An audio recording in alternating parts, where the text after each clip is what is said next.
Shalom, shalom. I'll give all honor, glory, and praises to YAHAWASHI, Shabbat QADASH, double honors to the elders and apostles of great millstone, for teaching me this truth of sincerity, salutation to the hopeful that spirit of the four corners of the earth. So the title of this lesson will be The Heathen Fears Israel Worshiping the heathen fears when the real Israelites are worshiping the true living power. Okay, so basically the heathen fears when, when Jake start to wake up, right, and start to worship and call on the names, right, YAHAWAH, BAHASHAM, YAHAWASHI. And the heathen fears that, right, which is the reason why, that so-called Jesus Christ name has been pushed so heavily, right, is to, because they know that if the Wiki E, right, and the other nation, they know when Israel comes back, when Israel start to come back into their true power, right, and start to call them names, right, that that they're going to be protected. And I'm going to, this what this whole lesson is going to be about. They're going to be going to account of the book of Judah, right, with Hal Fornez and Fornez and the Archie. I got to see his name to pronounce it correctly. I believe it's RT or Art. I believe it's Art AKR, I believe, and Hafferness. So before I go into the account, I'm just gonna read Malachi chapter 1 verse 14 reads, "But cursed be the deceiver which has in his flock a male and voweth and sacrifices unto the Lord a corrupt thing." That's this. For this is the point right here. "For I am a great king," said the Lord of hosts, "and my name is dreadful among the heathen." Okay, so for I am the great king, said the Lord Yahweh of hosts of armies, and my name is dreadful among the heathen. Okay, dreadful among the heathen. I'm gonna go on that word dreadful.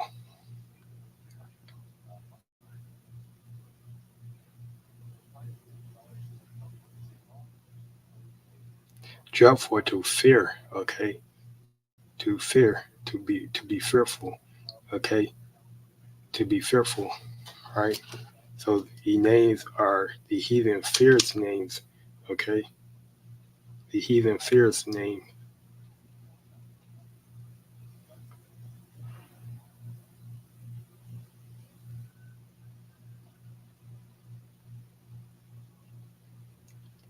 Right. So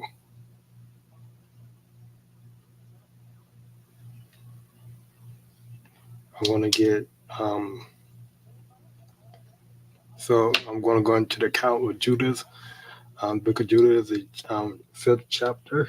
I'm going to start the first verse. Okay, so basically this is going to, this chapter is going to, when the basically this during King Nebuchadnezzar's second rulership. He was basically king of the Syrian. And basically this when he sent his chief of staff, or his chief captain of his army, Hafferness, to basically go and basically spoil, take, steal, capture the different cities around Assyria, right, where to because the other nation, they didn't want to battle, right? So Haffernez, he was sent to basically take and just capture these different cities, right? They didn't want to help battle King the battle King Aphoside, the king of the Medes, right? When he when King Nebuchadnezzar, he went to battle with King Avatar, the other nation. They didn't want to, they didn't want to, go to war. So their punishment was, that um, that they basically will be, their land will be taken away from them. Okay, and all their resources, all their, everything. Right, that will be complete under suggestion of King Nebuchadnezzar. Okay, so again, I suggest you to read, Judah, the first chapter through the fourth verse to get an understanding what I'm about to go into. Okay, so this is Judah chapter 5, verse 1 reads, Then it was it declared to Hapharnaz, the chief captain of the army of Assyrian, that the children of Israel had prepared for war, and had shut up the passage of the hill country, and had fortified all the tops of the high hills, and had laid impediments in the champion countries. Okay, so basically this was when Israel heard of, they heard of how Haphanes was basically a madman, right? Just taking over the other nation, capturing these different land, taking their resources and, hauling it back to, Assyrian. They heard of this, right? So they, the word got around to Israel, right? Mainly to Bethlehem, right? That, they were nets, basically, that Haphanes was about to come to Israel, right? That they were nets. Okay, so they start preparing. They start to fortify their, their different, cities, and start to get basically prepared for war. Okay, second verse. Wherewith he was very angry and called, and so basically Haphanes heard of this, and he was very angry and called all the princes of Moab and the captains of Ammon and all the governors of the sea coast. Okay, so he basically held a council, right? He called for everyone, right? Because all the nations around, around about was subjected to the um, King Nebuchadnezzar, right? They were like tributary,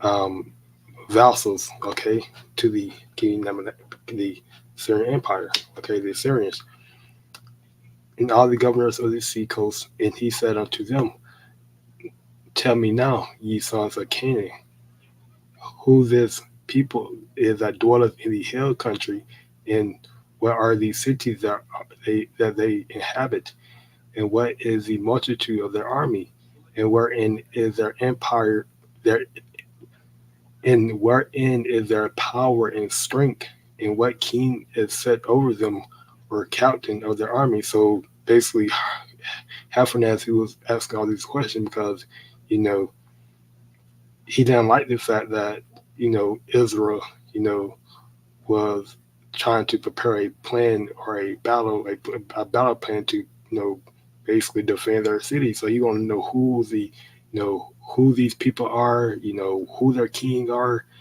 how many people they have, right? You know, how many armies they have, who the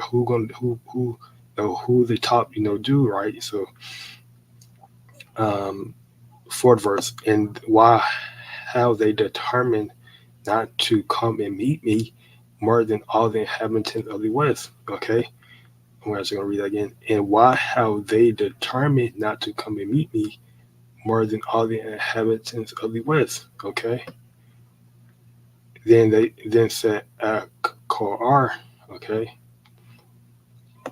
the captain of all the sons of Ammon, let my Lord now hear a word from the mouth of thy servant, and I will declare unto thee the truth concerning this people which dwell near thee, inhabits the hill countries, and there should no lie come out of thy mouth, of the mouth of thy servant. Okay, this people are descendant of the Chaldeans, and they sojourn um, here for in Mesopotamia, sojourn. That word sojourn just means, um, to, I believe, to stay somewhere temporarily. Okay, it means to stay somewhere temporarily. Um, Mesopotamia, because they would not follow the gods of their fathers, which were in the land of Chaldea. Okay, they put someone, I believe, back to Judges, this is chapter. Okay, in the ninth verse about, you know, Israel, about, Israel basically worshiping, Baal, and, worshiping the idols, right? Okay, because they were, so they basically went into, you know, the, you know, the king of Mesopotamia took Israel in for 8 years. Okay, and then when they judged, they basically a judge had rose up, and um, basically, if you just read in Judges, I believe, it was the third, I think it's the third verse, the Judges, the third chapter, verse 6. Okay, because they would not follow the gods of their fathers, which were in the land of Chaldea, for they left the way of their ancestors and worshiped the God of heaven, the God whom they knew.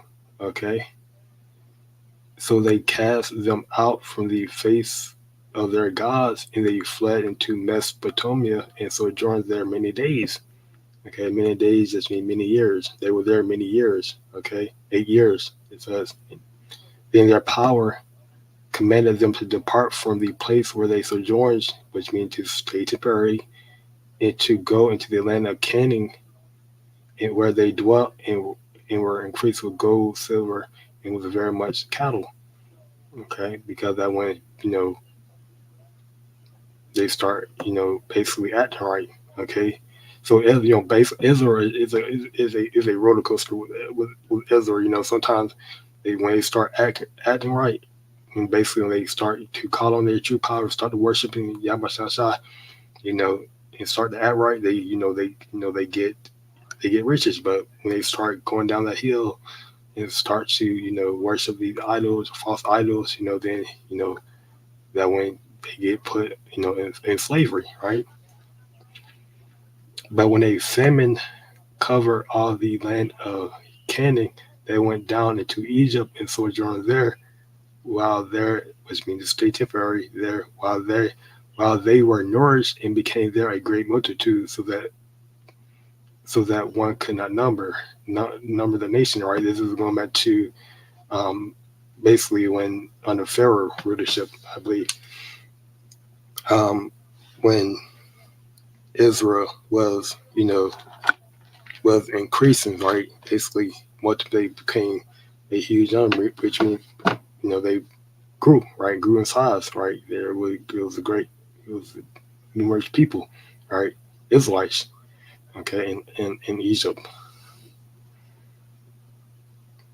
So therefore, the king of Egypt, which is referring to Pharaoh, rose up against them and dealt subtly with them, and brought them low with labor and bread, and made them slaves, right? Because Pharaoh, if you read, I believe it's in, I have a precept here.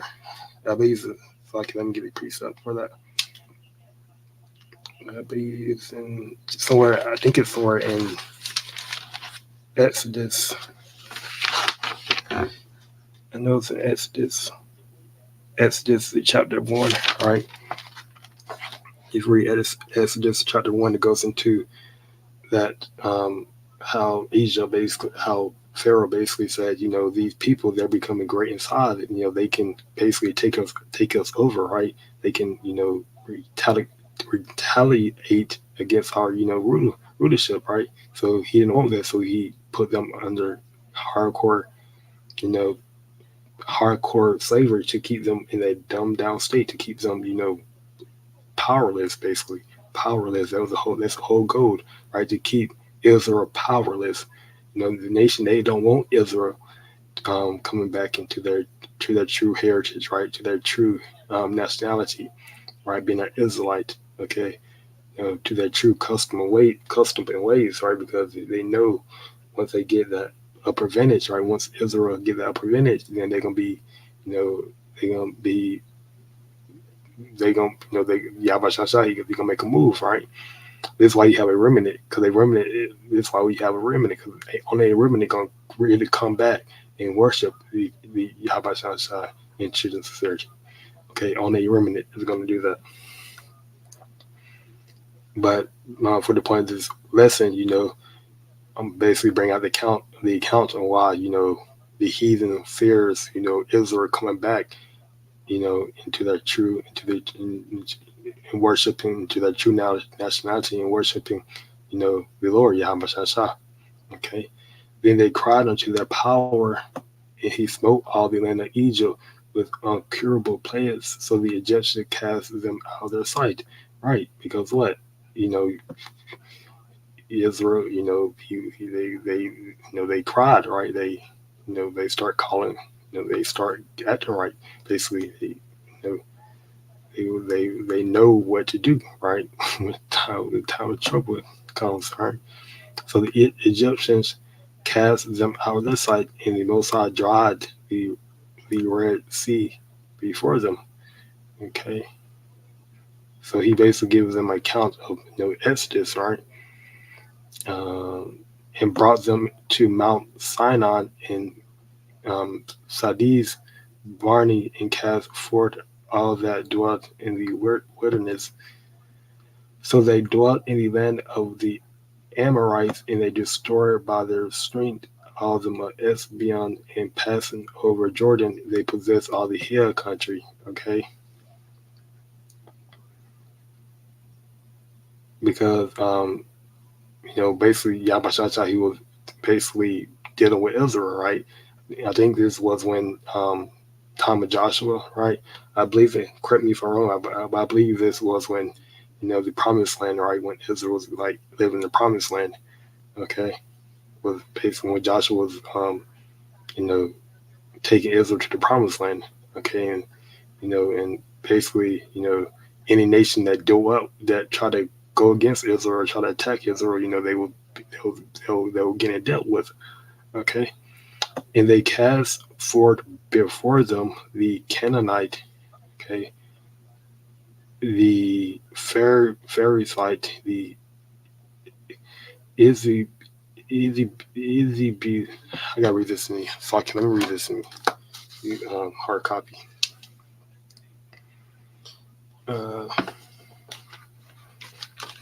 Hard copy. Okay, so we're on to the 16th verse. Okay, and they cast forth before them the Canaanite, the Pharisite, the Jebusite, and the Sychemite, and all the Gergesites, and they dwelt in the country many days. Okay, because basically, you know, it was a promised land. Okay, that all that land was split up. That land, those different lands those different, basically nations that Israel captured. They was splitting it up amongst the tribes. And while they sinned not before their power, they prosper because the power that hated iniquity was with them. Okay, right? Because you know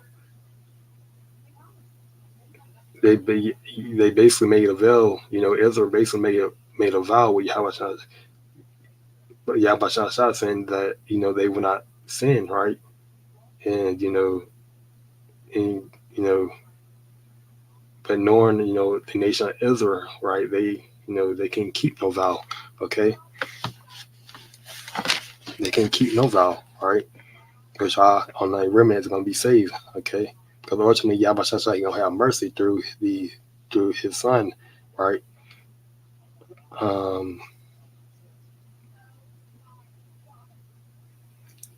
Okay, so but when they departed from the way which he appointed them, they were destroyed in many battles, very sore, and were led captives into a land that was not theirs, and the temple of their power were cast to the ground, and their cities were taken by the enemies, right? Because the reason why, because when Israel started going out, they start, worshiping the different false gods, idols. They start to be proud, start to, go, just basically going off. They start to get that, they start to get, they start to go down that, that that when they start to be, this doing ignorant stuff, right? They Yamashansha, he remembered that vow that Israel made, and he required, that. Okay.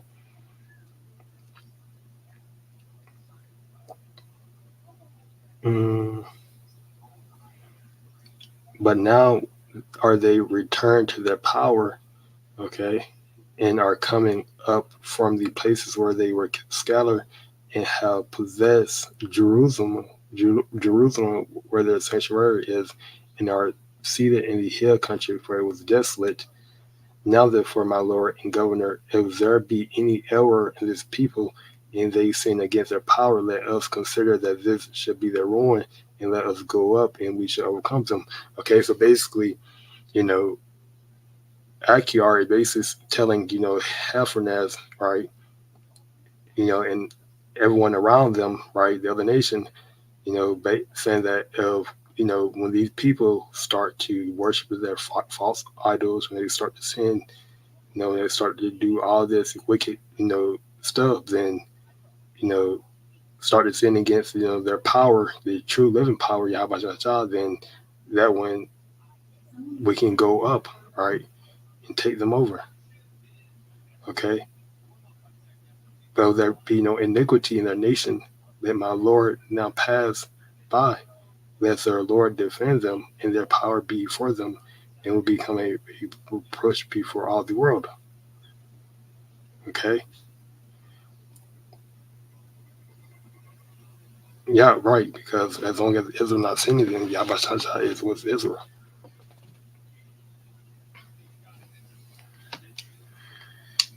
All right, so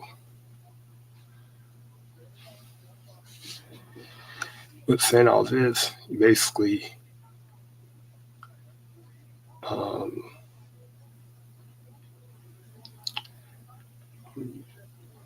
and to get like a good point of where, Bethuel was, which was right here. Okay.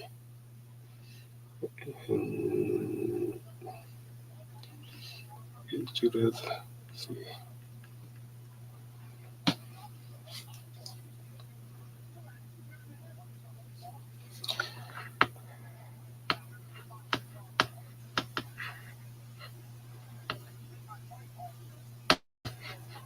Judith 11 chapter verse 9.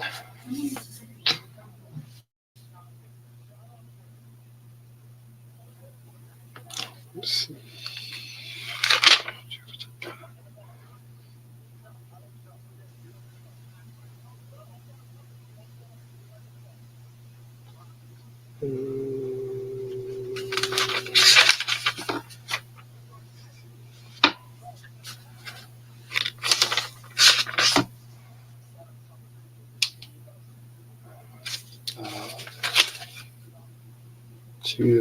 Judith chapter 11 verse 9. And just a reminder that when Achior basically heard it, he was mad. Okay. So YAHAWASHI, he hardened his heart.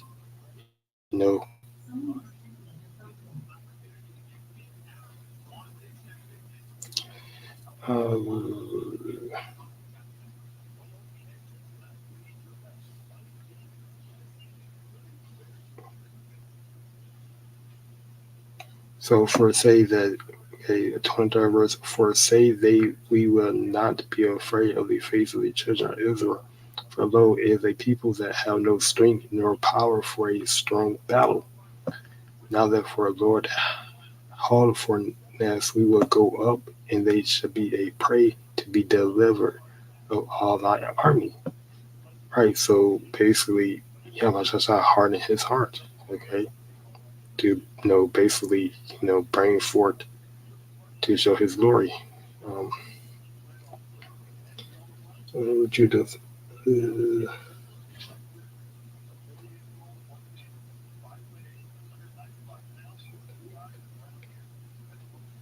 see.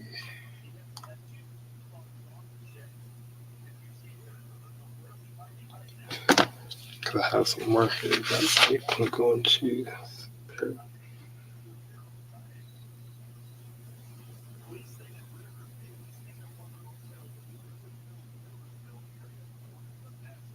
Right. So basically, this was went around for because Judah was in Bethlehem, and which is right here. Make it so Bethuel, right? So that was basically where Hepharnaz was trying to capture, right? He basically besieged, cut off the water supply of Bethuel.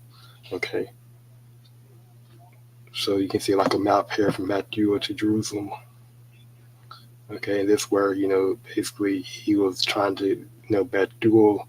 Actually, I'm gonna get a verse, because there's a verse here somewhere that speaks about that. Bear with me.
Go to the sixth verse. Let's see.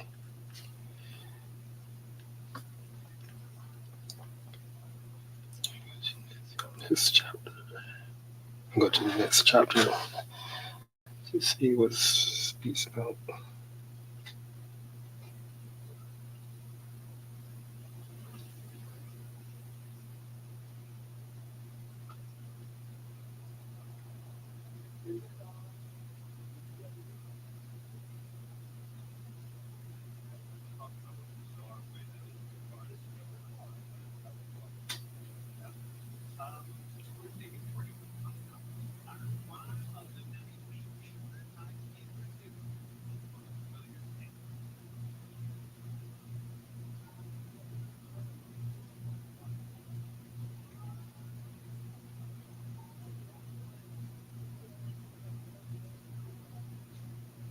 Actually, it's in the seventh chapter. Let me get there.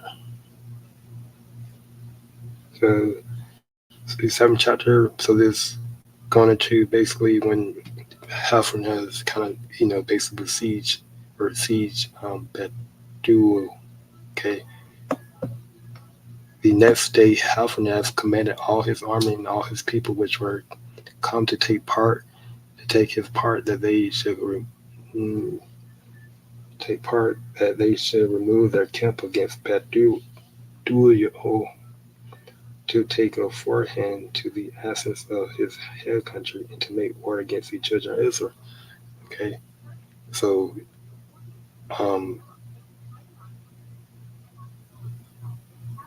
and this is again a Bethuel.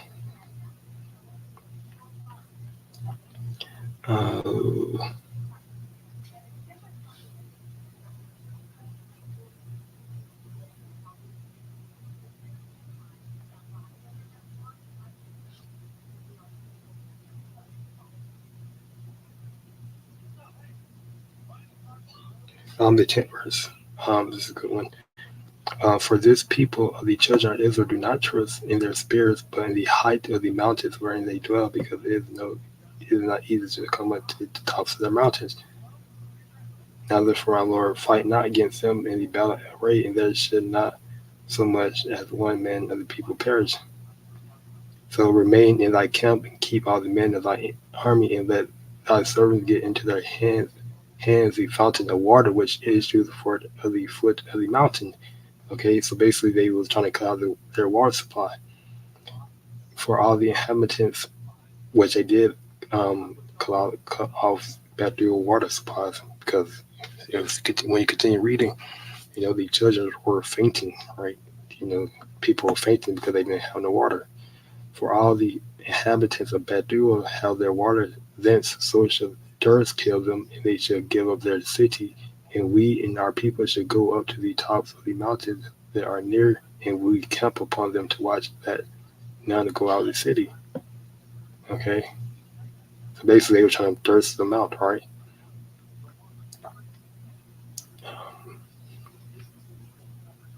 So, so the point was in the fifth chapter is what I want to bring out, but just for edification purposes, I brought out a bit how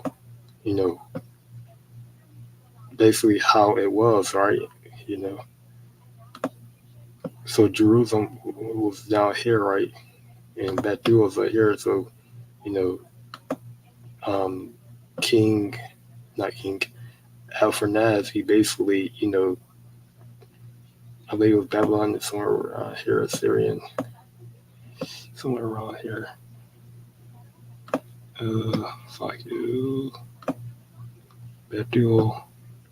And then you have Babylon somewhere around here.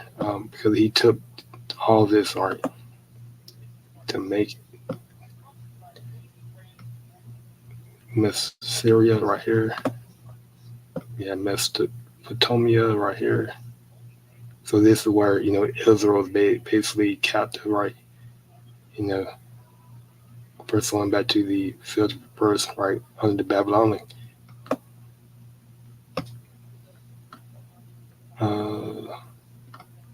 Syria.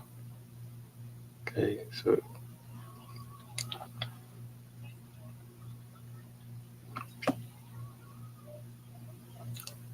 so I'm going to close out here, so the title of this lesson again is going to the easing the fears when the Israelites are worshiping the true living power, because, basically they know when we know our Lord, right, when we know his name, when we start calling his name, start praising his name, start, doing righteous, sight with his eyes, then, something about to come, right? Something bad's about to come. Something, is not good, right? Because we're protected, okay? So I'm just going to leave it here by giving all the glory praise to YAHAWASHI, and next time to the light, I'm going to say shalom.